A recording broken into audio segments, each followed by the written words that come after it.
하나님의 은혜가 여러분들 가운데 함께 하시기를 주님의 이름으로 축원합니다. 어제 눈이 얼마나 많이 왔는지요. 서울에만 18cm가 왔다고 그래요.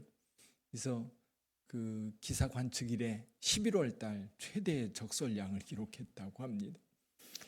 지금도 여전히 눈이 많이 내리고 있는데 아마 이렇게 이렇게 쌓으면 엄청나게 올 것 같아요. 오늘 오전까지 계속 온다니까.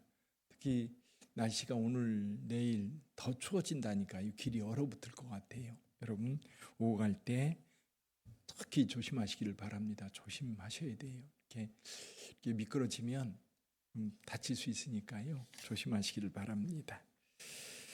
자, 오늘 본문의 말씀을 통해서 우리는 이런 질문을 해봅니다. 예수님을 믿는 그 믿음이 우리가 사는 공동체를 얼마나 변화시킬 수 있을까? 우리는 개인을 변화시키는 것 우리가 압니다.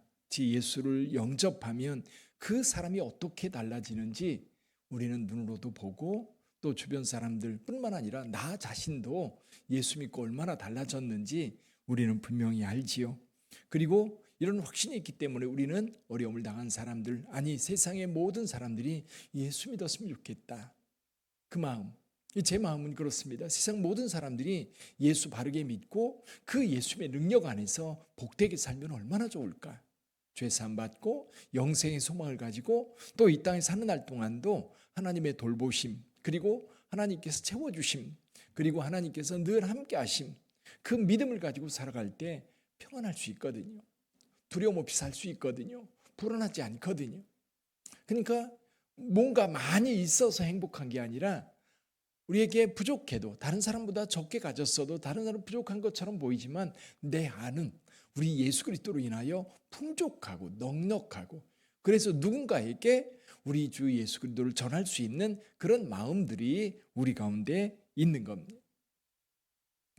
자, 그런데 오늘 본문의 말씀은 예수를 믿는 그 믿음이 그 사회를 어떻게 변화시키는지 우리는 이 말씀을 통해서 볼 수 있습니다. 자, 우선 에베소라고 하는 도시가 사도 바울이 하나님의 말씀을 두란노라고 하는 서원에서 계속해서 가르쳤습니다. 사람들이 찾아오면 하나님의 말씀을 계속해서 가르쳤고 그들로 하여금 하나님의 말씀에 헌신하고 예수 그리스도의 이름으로 세례를 베풀고 예수님의 제자로 살도록 도왔습니다. 그렇게 시간이 가면서 이 도시가 몇 가지 놀라운 변화를 겪습니다. 하나는 많은 사람들이 예수를 믿었습니다. 또 하나는 마술을 행하는 사람이라든지 이런 사람들이 이건 아니다. 그들은 돈벌이기 때문에, 여러분 돈벌이와 신앙이 이렇게 맞물릴 때에 많은 사람들은 돈벌이를 택하지 신앙을 택하지 않거든요. 근데 여기 마술하는 사람들은 그것으로 먹고 살던 사람들인데 마술하는 책들 다 모아가지고 불태웠다. 근데 그 값이 5만이나 되었다. 5만이라는 얘기는 뭐냐면 데나리온이요, 데나리온. 이게 5만 병분이라는 거죠. 5만 데나리온이라는 뜻입니다. 어마어마하게 많은 돈, 값어치가 있는 것들을 다 가지고 와서 불태우는 이유가 뭡니까? 이거는 신앙적으로 볼 때 옳지 않다. 또 한 가지는 여러분 여기 산업에도 굉장한 영향을 미치고 있습니다. 더메드리오라고 하는 사람이 은으로 그 아데미 신상을 만들어 가지고 그것을 순례객들에게 판매를 합니다. 은으로 만들었으니까 엄청 비쌌을 겁니다. 엄청 비쌌을 텐데 그것을 통해서 많은 직공들, 유통하는 과정의 장사꾼들, 많은 사람들이 그것으로 먹고 살았습니다. 이유가 있지요. 이 에베소에 있는 아데미 신전, 이제 그 에베소에 사도 요한 기념교회가 있습니다. 높은 언덕 위에 있는데 언덕에서 이렇게 저 밑에 내려다보면 아데미 신전터가 있습니다. 그리고 신전 기둥 하나가 이렇게 세워져 있어요. 복구해 놓은 거지. 근데 그 신전 기둥이 어마어마합니다. 그래서 아마도 고대 사회, 지금 여기 사도 바울이 사역하던 그 시대에 아데미 신전이 아마도 그 지역에서 가장 큰 신전, 가장 거대한 신전. 이 아데미 신은 풍요의 여신이에요. 풍요의 여신. 그래서 젖가슴이 24개입니다. 풍요를 상징하는 거예요. 그래서 많은 사람들이 장사하는 사람들, 사업하는 사람들, 뭔가 무역하는 사람들, 이런 사람들은 아데미 신상 앞에서 비나이다 하는 거예요. 제물을 드리고 우리 부자 되게 해주세요. 우리 사업 잘 되게 해주세요. 그러라고 신전에 방문해서 사람들이 제사를 드렸던 겁니다. 제물을 드리고. 그래서 고대 사회에 경제의 한 축을 담당하는 게 뭐냐면 신전이었어요. 신전. 그러니까 예루살렘 같은 경우도 예루살렘에 성전이 있어서 많은 사람들이 제사를 드려옵니다. 양을 데리고 오고 소를 데리고 오고, 그리고 먼데 사람들은 돈으로 그걸 가지고 와서 성전에 와가지고 성전 밖에서 양을 삽니다. 이 양의 문이라는 문이 있었어요. 양의 문이라고 하는 문이 있는 이유가 뭐냐면 거기서 돈으로 양을, 재물을 살 수가 있었거든요. 자, 그러다 보니까 이 신전을 중심으로 경제가 움직입니다. 그러니까 에베소도 많은 부분이 있지만 그 중에 한 가지가 뭐였느냐면 은으로 이 신상을 만들어서 파는 사람들이 큰 돈벌이를 하고 있었던 거예요. 근데 그들이 장사가 안 되는 겁니다. 그런 거지요. 이 교회가 부흥하니까 동네 술집이 안 되는 거예요. 그래야 되는 거예요. 자, 교회가 부흥하니까 지역에 있는 다른 사람들에게 유익하지 못한 그런 산업들이 있었는데 이게 다 사라지는 거예요. 우리 동네에도 예전에 좀 홍등가로 유명했다는 얘기를 들었습니다. 이제 중학교가 들어서고 또 우리 교회가 이렇게 세워져 있어서 이 지역을 지키면서 다 사라져 버렸어요. 근적들이 다 사라져 버렸어요. 거룩한 도시가 되는 거지. 에베소에서 복음을 전할 때에 이 에베소만큼 강력하게 복음의 역사가 나타난 도시가 많지 않았던 겁니다. 자, 여기에는 이제 사도 바울의 사역, 열정적인 사역이 있었고요. 그 사역의 내용을 보면 몇 가지 우리가 생각해 볼 수 있습니다. 첫째가 뭐냐면 하나님의 말씀이에요. 하나님의 말씀. 한번 볼까요? 여기 8절을 한번 읽어보죠. 8절 같이 읽어봅니다. 바울이 회당에 들어가 석 달 동안 담대히 하나님의 나라에 관하여 강론하며 권면하되. 9절 어떤 사람들은 마음이 굳어 순종하지 않고 무리 앞에서 이 도를 비방하고 우리 그들을 떠나 제자들을 따로 세우고 두란노 서원에서 날마다 아멘. 하나님의 말씀을 날마다 강론했다.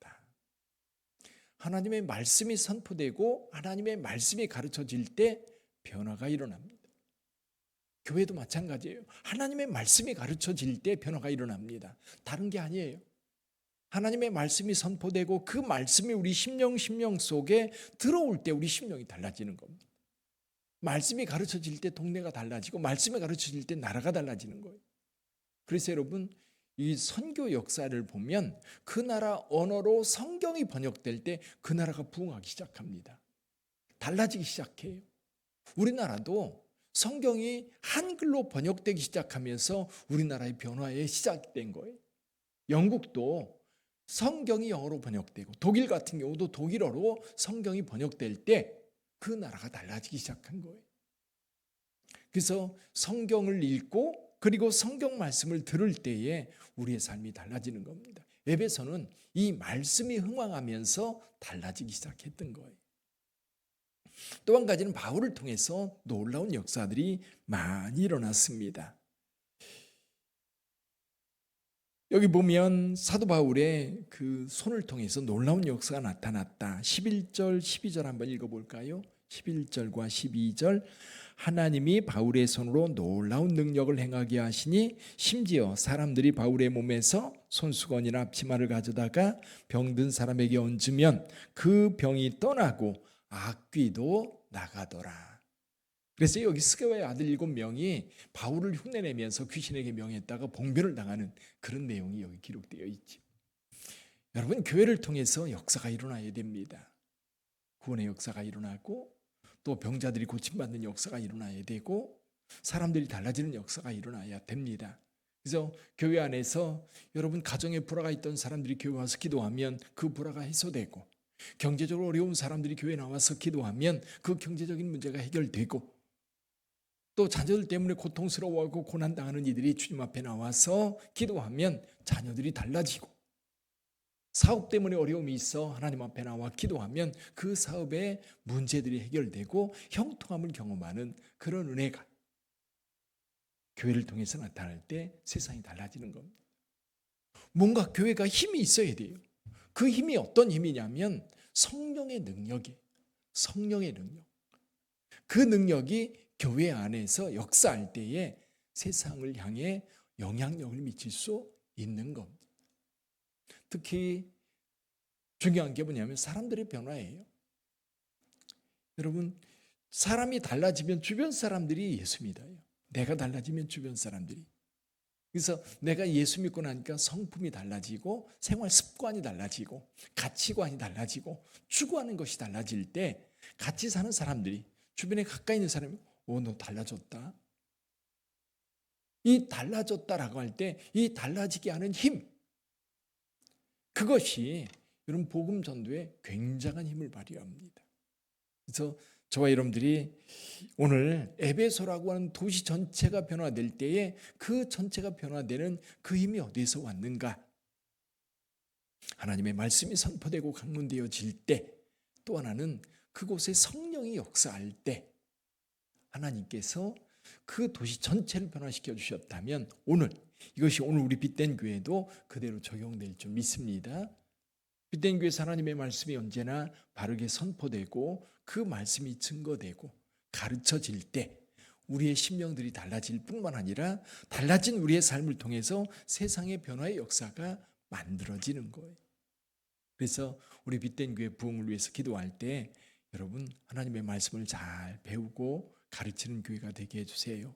또 하나는 성령이 역사하는 교회가 되게 해주세요. 인간의 힘이 아니라 성령의 역사. 그래서 우리가 우리 삶이 변화되고 우리 주변을 위해서 하나님 앞에 중보할 때 주변에 성령의 역사로 말미암아 달라지는 일들이 날마다 우리 빛된 교회를 통해 나타나기를 주님의 이름으로 축원합니다. 기도하겠습니다.